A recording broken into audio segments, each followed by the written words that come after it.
ഒരുപാട് പ്രത്യേകതകൾ നിറഞ്ഞ ഒരു കാവിൻ്റെ കഥയാണിത്. തുടിയാണ് ഇവിടുത്തെ ഒരേ ഒരു വാദ്യം. ഇവിടെ സ്ത്രീകൾ നൃത്തം ചെയ്താണ് ദേവിയെ വരവേൽക്കുന്നത്. അതിരാവിലെ കാവുണർത്തുന്നതോടെ കാവിൽ ചടങ്ങുകൾ ആരംഭിക്കുകയായി.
കാവണർത്ത് അതിരാവിലെ ഗണപതി യോഗം കഴിഞ്ഞ ഉടനെ തന്നെ കാവണർത്തൽ. അത് ഈ കാവ് തച്ച് തെളിച്ച് കാവണർത്തി കഴിഞ്ഞാൽ ഇനി ഉത്സവത്തിൻ്റെ ആരംഭമായി, ഭഗവതിയും അതിനൊരുങ്ങി എന്നാണ് കണ്ടത്. അത് തുടിയിൽ ഉണർത്തണം എന്ന വിധി, ഇവിടുത്തെ വിധി അങ്ങനെ. അത് പരമശിവൻ വാദ്യം ഉപയോഗിച്ചത് തുടിയല്ലേ, ആ കണക്കിനായിരിക്കാം അതങ്ങനെ വരാൻ കാരണം.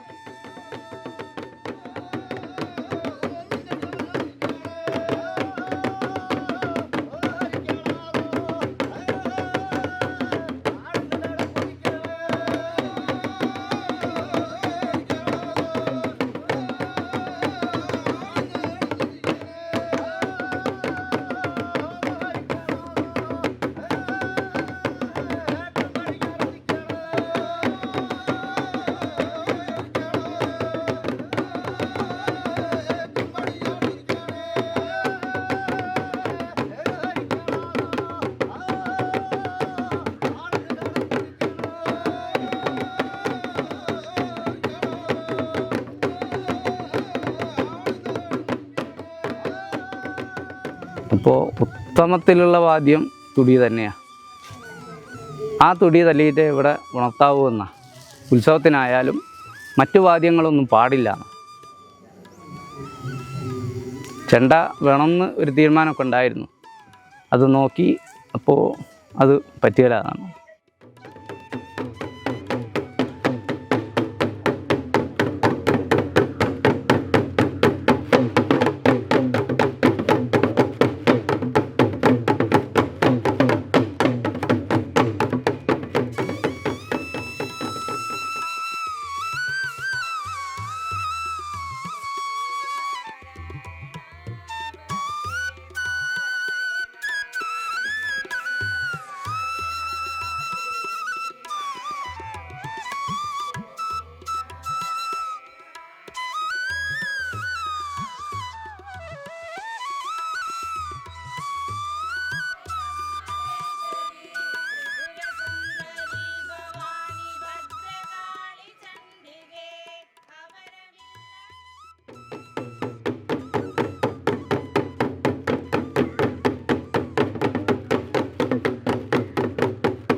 ശിവൻ്റെ കയ്യിലാണല്ലോ തുടി കാണുന്നത്. അത് ഉടുക്ക് എന്ന് ഒക്കെ പറയൂ. അതിൽ നിന്ന് ലേശം കൂടി ഒരു വലിപ്പമുള്ള സാധനമാണ് തുടി. അതിപ്പോൾ എങ്ങനെയാ വന്നതെന്ന് പറഞ്ഞിട്ടുണ്ടെങ്കിൽ ഇപ്പോൾ ശിവൻ്റെ ഒരു എന്താ പറയുക ഒരു മറ്റൊരു അവതാരം പോലെയാണ് ചണ്ടാളൻ എന്ന് പറയും. ആ ചണ്ടാളൻ എന്ന് പറയുന്ന ആ രൂപത്തിൽ നിന്നാണ് പോലെ പറയൻ അല്ലെങ്കിൽ അങ്ങനെ ഒരു സംഗതികളൊക്കെ വരുന്നത്. അപ്പോൾ അവർ അന്നേ ഈ ചണ്ടാളൻ എന്ന് പറയുന്ന സംഗതി ശിവനാണെങ്കിൽ ശിവൻ്റെ കയ്യിൽ അന്നും ഉണ്ട് തുടി. അപ്പോൾ അതിങ്ങനെ കൈമാറി കൈമാറി കൈമാറി അതിൽ നിന്ന് ഇങ്ങനെ ചിലപ്പോൾ വന്നതായിരിക്കാം.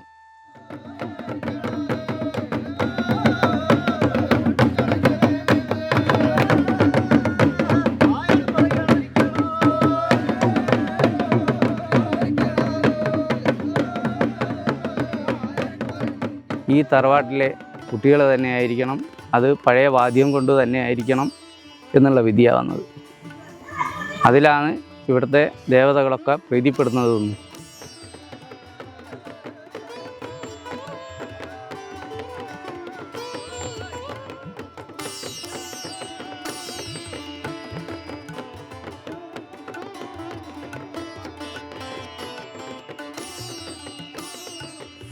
കെട്ടിയാടത്തിന് ഒരുക്കം എന്ന് പറഞ്ഞാൽ നമ്മൾ ആദ്യമായിട്ട് 41 ദിവസം നോൽമ്പെടുക്കണം. ഒരുക്കങ്ങൾ അങ്ങനെയാണ്. അത് കഴിഞ്ഞാൽ ഉത്സവത്തിൻ്റെ അന്ന് വരെ നോൽമ്പ്, എന്നിട്ടാണ് കോലം കെട്ടുക. ആ കോലത്തിന് നമുക്ക് മേക്കപ്പ് ചെയ്യാനൊക്കെ പറയാനുണ്ടാവും.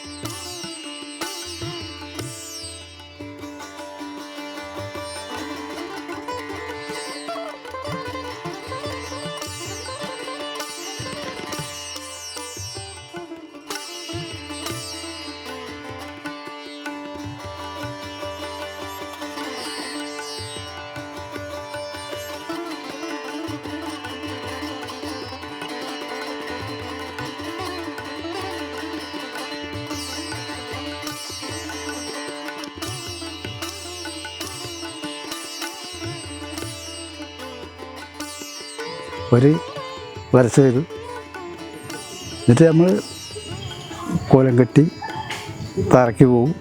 ഇപ്പോൾ ഏത് കോലമാണോ നമ്മൾ ആർക്കാണോ നമ്മൾ കോലം കെട്ടുന്നത് വെച്ചാൽ അയാൾ നമ്മുടെ ദേഹത്ത് വരും. ഈ വലിയ പാറക്കടിയിലായാണ് ഈ കാവ് നിലനിൽക്കുന്നത്. തറവാട്ടിലെ അംഗങ്ങൾ മാത്രമാണ് കാവിലെ എല്ലാ കാര്യങ്ങളും ചെയ്തു പോരുന്നത്. കോലക്കാരും വാദ്യക്കാരും എല്ലാം കുടുംബാംഗങ്ങൾ തന്നെയാണ്.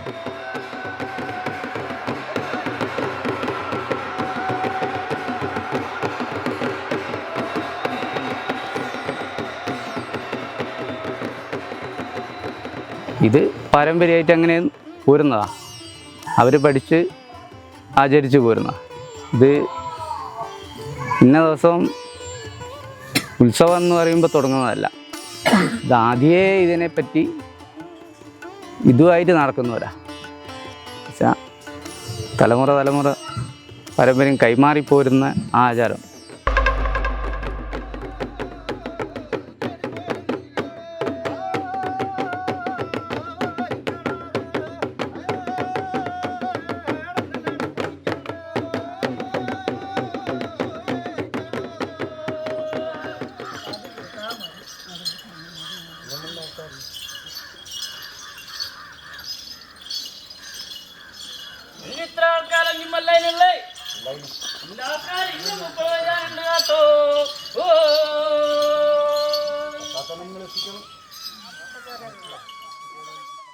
ആദ്യം ഗുരുവിനെ വണങ്ങിയിട്ട് നമ്മളെ തെറയിലേക്ക് കിടക്കും.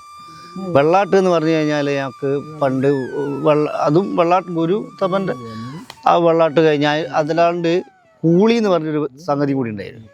അപ്പോൾ ആ സംഗതികളെല്ലാം നമ്മൾ കാണാൻ തുടങ്ങി, ചെറുപ്പത്തിലേ കാണുന്നുണ്ട്. അപ്പോൾ ഇത് കെട്ടിയാട്ടംകാർ കളിക്കുമ്പോൾ അതിന് എനിക്ക് കൂടുതലും താല്പര്യം വരെ പാട്ടും കൊട്ടുമായിരുന്നു എനിക്ക് താല്പര്യം. അപ്പോൾ ഇവർ കൊട്ടിയിട്ടാണല്ലോ മറ്റവർ കളിക്കുന്നത്.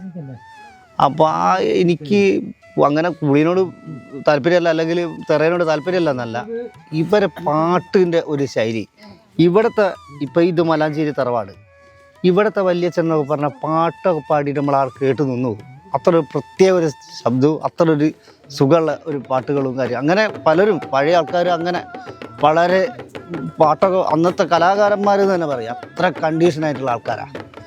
അങ്ങനെയാണ്. പക്ഷേ പാട്ട് പാടുക എന്ന് വെച്ചാൽ ഇന്നത്തെ സിനിമാ പാട്ട് പാടുമ്പോൾ നമുക്ക് എല്ലാവർക്കും പുറമുള്ള എല്ലാ ആൾക്കാർക്കും മനസ്സിലായിക്കോളൊന്നുമില്ല.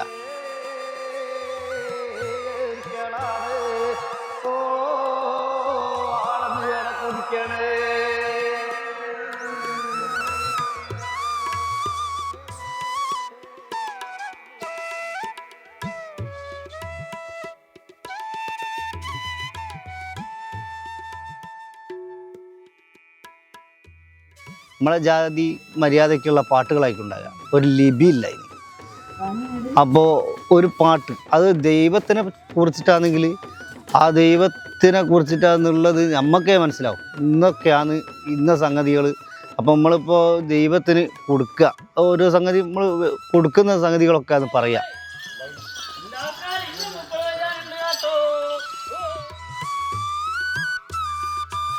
ഒരുമകൾ എന്ന് പറയും, ഒരു ഒരുമകൾ എന്നാണല്ലോ പണ്ടത്തെ ഒരു വാക്ക്. അപ്പോൾ ആ സംഗതികൾ പറയും. പിന്നെ ദൈവം നമ്മളെ സഹായിക്കാൻ വേണ്ടിയിട്ട് പറയും. മറ്റുള്ളവർക്ക് ഒരു ഉപദ്രവം കാര്യങ്ങൾ ഉണ്ടാക്കരുത് എന്നുള്ളതൊക്കെ പാട്ടിൽ കൂടെ പറയുക.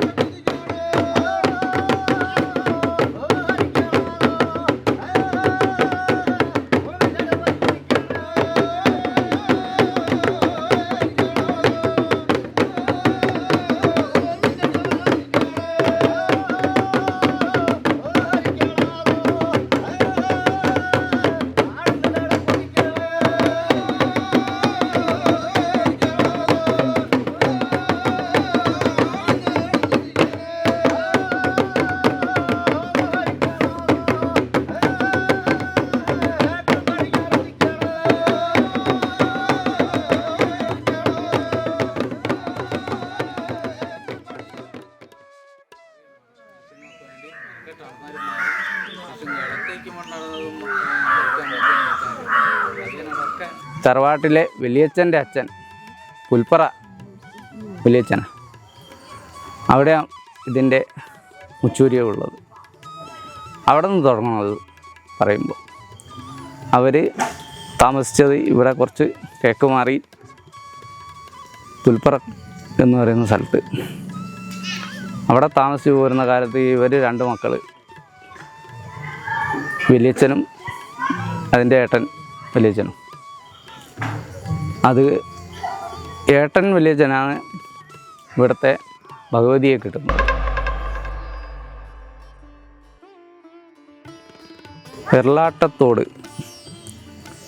വെള്ളാട്ടത്തോട്ടിൽ രാത്രി കുളി കഴിഞ്ഞ് വരുമ്പോൾ കുളിക്കുന്ന സമയത്താണ് ഈ ഭഗവതിയും കൂടെ കുളിക്കുന്നത്. അപ്പോൾ ആ തോട്ടിൽ നിന്ന് വലിയച്ഛനോടൊത്ത് കൂടി ഇങ്ങ് പോകുന്നതാണ് വെള്ളാട്ടത്തോട്ടിൽ നിന്ന്. ആ പോരൽ പോകുന്നത് അത് ഇങ്ങോട്ടാണ് വന്നത്.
പാട്ടിനാണ് പ്രാധാന്യം കൂടുതലും. ഈ തെറ പോകുന്നത്, ഈ തെറ അല്ലെങ്കിൽ നമ്മളൊരു കൂളി വെള്ളാട്ട് എന്ന സംഗതികൾ ഇങ്ങനെ നടക്കുന്നത് തന്നെ പാട്ടുകൂടിയും നമ്മൾ ഈ താളത്ത് കൂടിയാണ്. അപ്പോൾ ഓരോ കളി നമ്മൾ താളത്തിനനുസരിച്ച് ഒരു ചുവട് വെക്കുമ്പോൾ ഈ താളക്കാർക്ക് ഉണ്ടാകുന്ന ഒരു പ്രത്യേക ഒരു അനുഭവമുണ്ട്. ഉമ്മക്ക് തന്നെ എന്താ ശരീരം രോമമൊക്കെ എടുത്ത് പിടിച്ച് എല്ലാം കൂടി ശരിയായി പോകും ചില സമയത്ത്. എത്ര നമ്മൾ താളം കൊട്ടിക്കഴിഞ്ഞാൽ ചിലപ്പോൾ നമുക്ക് തളർച്ച തോന്നൂല. ചില സമയങ്ങളിൽ അനുഭവം പല പ്രാവശ്യം നമുക്കുണ്ടായതാണ്. അപ്പോൾ ഓരോ നമ്മളെ പാട്ടും താളവും ഓരോ കളിയും കൂടി ഒരുമിച്ച് വരുമ്പോൾ നമ്മളും അറിയാണ്ട് എന്താ പറയുക, നമ്മൾ ശരീരം തന്നെ വിറച്ചു പോകും ഉള്ളിൽ. അങ്ങനെയൊക്കെ എത്രയോ പ്രാവശ്യം നമുക്ക് അനുഭവപ്പെടുകയും ഒക്കെ ആയിട്ടുണ്ട്.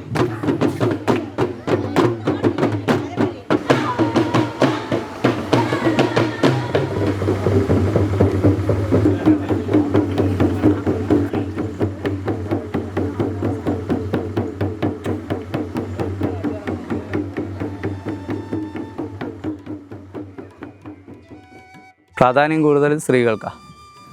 എന്താ വെച്ചാൽ ഇവിടുത്തെ പ്രധാന ദേവതയും സ്ത്രീ തന്നെയാണല്ലോ, ഭഗവതി തന്നെയാണല്ലോ. അതുകൊണ്ടായിരിക്കാം അങ്ങനെ വന്നത്. ഉണ്ട്, ആണുങ്ങൾക്ക് കോമരമുണ്ട്.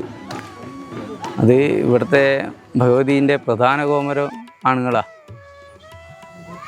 അപ്പോൾ അത് എപ്പോഴെങ്കിലും വർഷത്തിലോ എന്തെങ്കിലും ഒരു ഹിതമല്ലാത്ത എന്ത് കാര്യം വന്നാലോ അന്നേരം അതില്ല.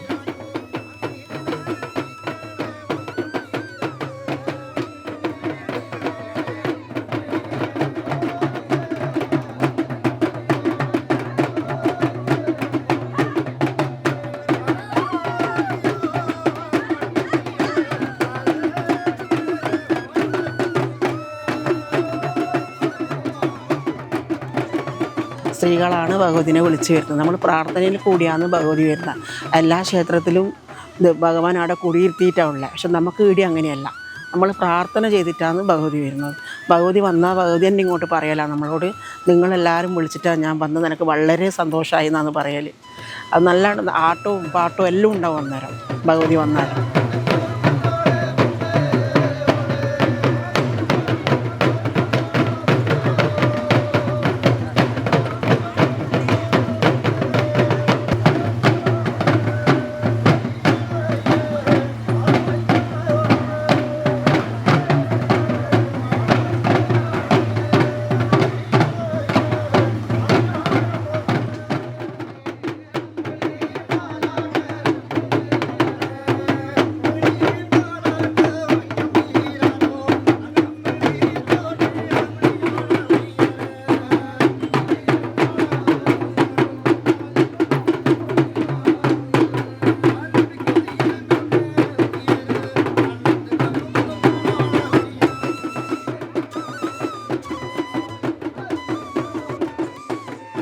സ്ത്രീകൾക്ക് തന്നെ അവിടെ മുൻഗണന കൊടുക്കുക. സ്ത്രീകളെ വിളിച്ചാൽ മാത്രമേ ദേവി വരുള്ളൂ.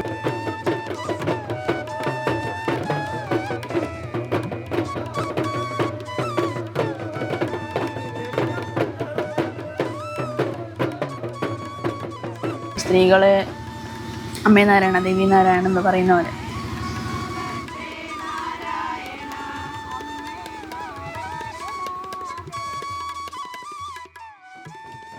എൻ്റെ വീടും കണ്ണൂർ തന്നെയാണ്. കണ്ണൂരും ഒരുപാട് തിറ മഹോത്സവവും അമ്പലവും അതെല്ലാം ഉള്ളതാണ്. പക്ഷേ അവിടെയൊന്നും ഇല്ലാത്തൊരു ഫീൽ ഇവിടെയുണ്ട്.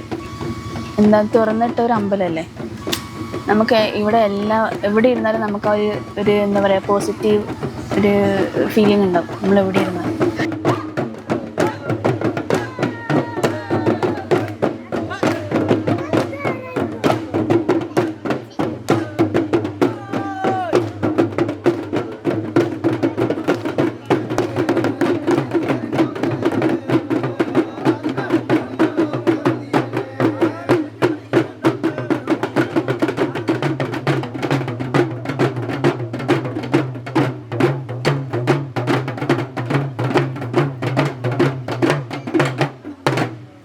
കിടക്കുന്ന തില്ലത്ത് അന്ന് പഠിപ്പുരയും തീയിട്ട് പോരുന്ന സമയത്ത് കുട്ടിച്ചാത്തൻ അന്ന് വലിയച്ഛന് ഇതേ കണക്കിന് തന്നെ ശരീരത്തിൽ ഇതാവുകയും ആ വന്ന് പുലുപ്പറ അവരുടെ വീട്ടിൽ, അതായത് ഞങ്ങൾ പറയും തറവാട്, മുച്ചൂര്യൻ തറവാട്ടിൽ വരികയും അവിടെ നിന്ന് അന്ന് ഇന്ന് ഓല മേയും പോലെയല്ല, ഞങ്ങൾക്ക് വേറെ ഒരു രീതിക്ക് ഒരു ഓല മേയുന്നുണ്ട്. ആ ഓല മേഞ്ഞ ആ ഓല കിടക്കാൻ ഉപയോഗിക്കും, ഇരിക്കാൻ ഉപയോഗിക്കും, ഇതിനൊക്കെ ഉപയോഗിക്കുന്ന ആ ഓലയിൽ അന്ന് ഉരുളും ഒലക്കയില്ലാത്ത വീടില്ല. ഈ ഒലക്ക എടുത്തുകൊണ്ട് ഈ ഓലയിൽ എഴുതി കാണിച്ചതാണ്.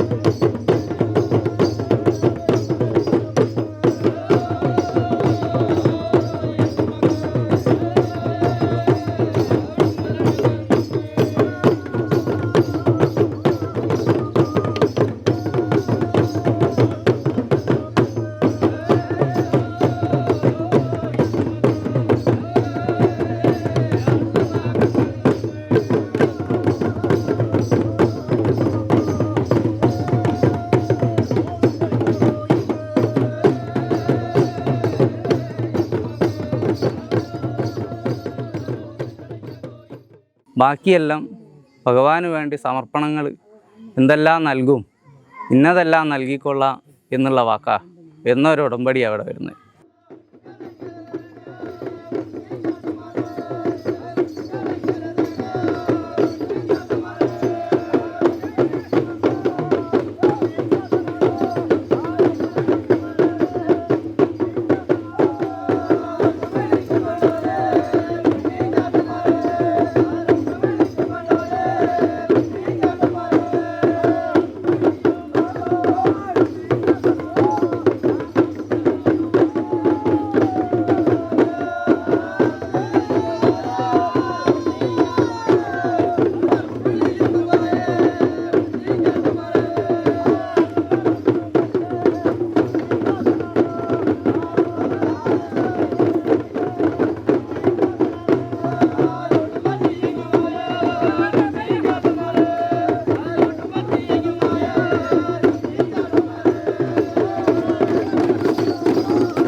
ഗുളിയനും ഇതേപോലെ തന്നെ ഞങ്ങൾക്കൊരു തറവാട് കൂടിയുണ്ട്.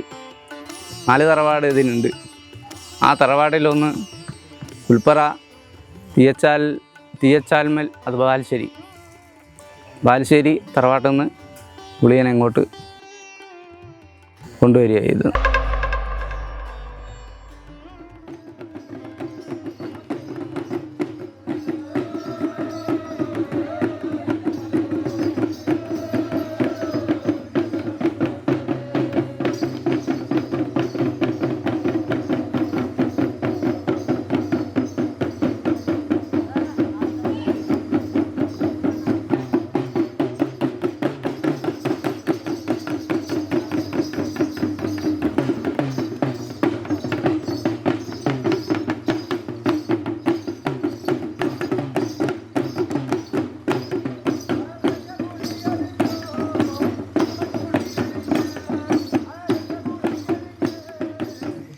എങ്ങനെയാ ഭഗവാനെ ഇതൊക്കെ ചെയ്യാം? അപ്പോൾ പറയുന്നത് ഇന്നതൊക്കെ നൽകാം, എന്നിട്ട് വാ, ഇന്നതെല്ലാം സമർപ്പിച്ചേക്കാം, വരുമോ, നിങ്ങൾക്ക് കുടുംബത്തിനൊക്കെ ഐശ്വര്യം ഉണ്ടാകാൻ വേണ്ടിയിട്ടും എല്ലാം അത്.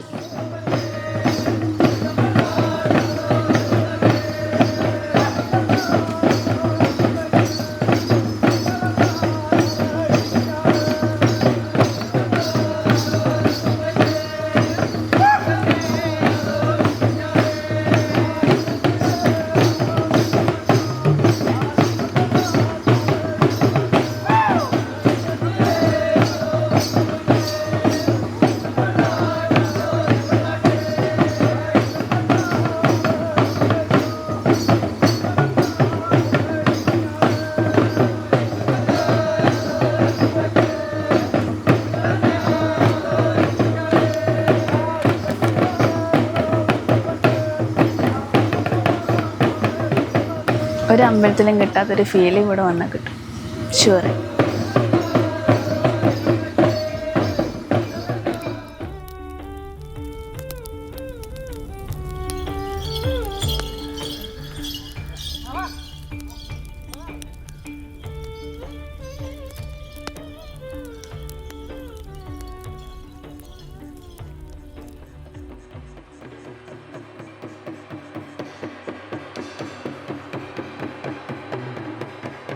ചൂട്ടിൻ്റെ വെളിച്ചവും തുടിയുടെ താളവും നൃത്തവും നമ്മൾ വല്ലാത്തൊരു അവസ്ഥയിൽ ചെന്നെത്തിക്കും. നേരം പുലരുവോളം തിറയാട്ടമാണ്, പുലർന്നാലും തുടരും. എന്നാൽ ഭദ്രകാളിത്തിറ കാണാൻ കഴിയാതെ ഹൃദയത്തിൽ ഒരു ചെറിയ നൊമ്പരവുമായി അടുത്ത വർഷം തീർച്ചയായും വരാം എന്ന് മനസ്സിൽ ഉറച്ചു പറഞ്ഞുകൊണ്ട് കാവിൻ്റെ പടിയിറങ്ങുന്നു.